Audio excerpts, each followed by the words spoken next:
Daly Waters is 274 kilometres south of Katherine, near the junction of the Stewart and Carpentaria highways.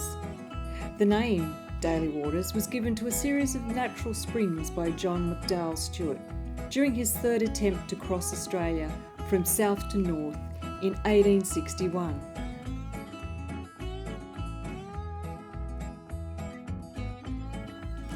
The overland telegraph line reached Daly Waters from the north in June 1872, and for 2 months the Pony Express carried messages the 421 kilometres south to Tennant Creek via Rinner Springs.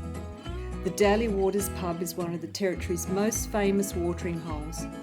Built in 1930, the pub is a quirky place, clad in corrugated iron and crammed with decades of memorabilia.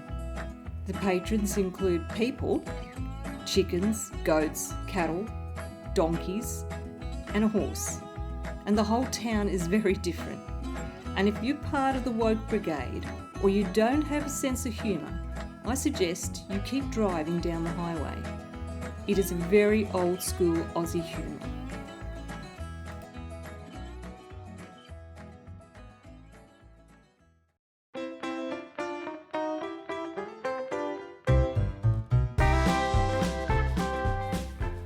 The historic pub was licensed in 1838 to service passengers and crew from the nearby airfield. Daly Waters also has a rich and interesting aviation history, being the centre for the London to Sydney air race of 1926 and World War II Air Force Base and refuelling stop for Qantas. The Daly Waters hangar exhibits interesting facts, photographs and equipment from the area's former aviation glory days.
The town of McKinlay is located 107 kilometres southeast of Cloncurry and 240 kilometres northwest of Winton. McKinlay was named after the great Australian explorer John McKinlay, who passed here in 1862 during his epic travels from Adelaide to the Gulf of Carpentaria in search of the ill-fated explorers Burke and Wills. The Walkabout Creek Hotel, which was featured in the 1986 first Crocodile Dundee movie, was originally the Federal McKinley Hotel and was built in 1900 and licensed in 1901.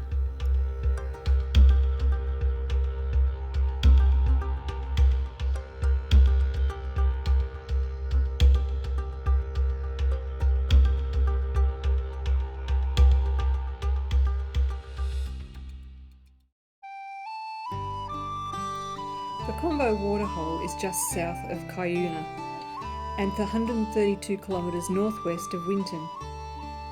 You turn south off the Landsborough Highway 13 kilometres south of Cuyuna and follow the short drive to the park.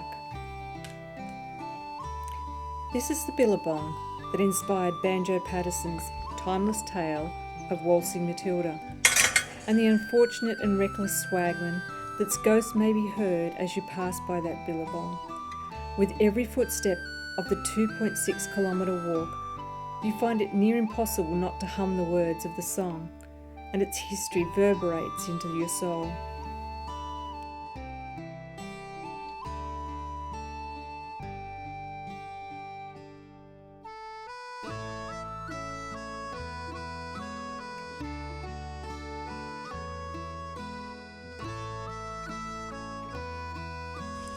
Study the stonework.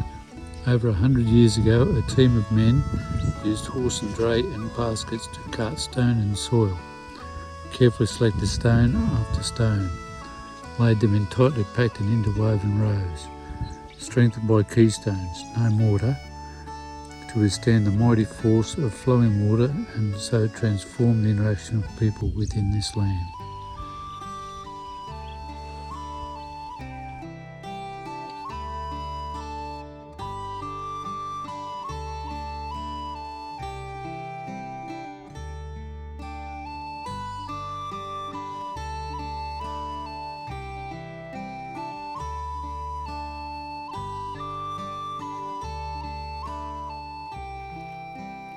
It's 1895 and Bob McPherson is managing family-owned Dagwood Station.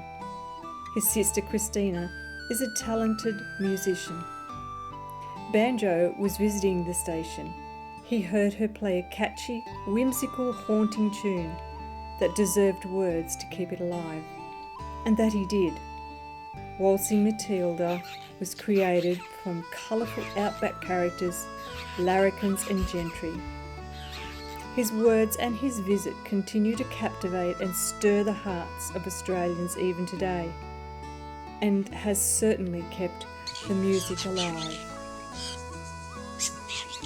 If you sit for a while and listen to the sounds of the billabong, listen for the ghosts of those who sat here before you. You hear what they heard: buzz of the flies, the bird calls, the raucous and the sweet, the chatter and laughter of family and friends. Then add the sound of jingling harnesses, the snort of a horse, the smell of the trees, and the afternoon shimmer of the famous billabong. It's then the words, "A ghost may be heard," infiltrate your imagination.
Fig Tree Waterhole has been a sacred meeting place for people since the beginning of Dreamtime.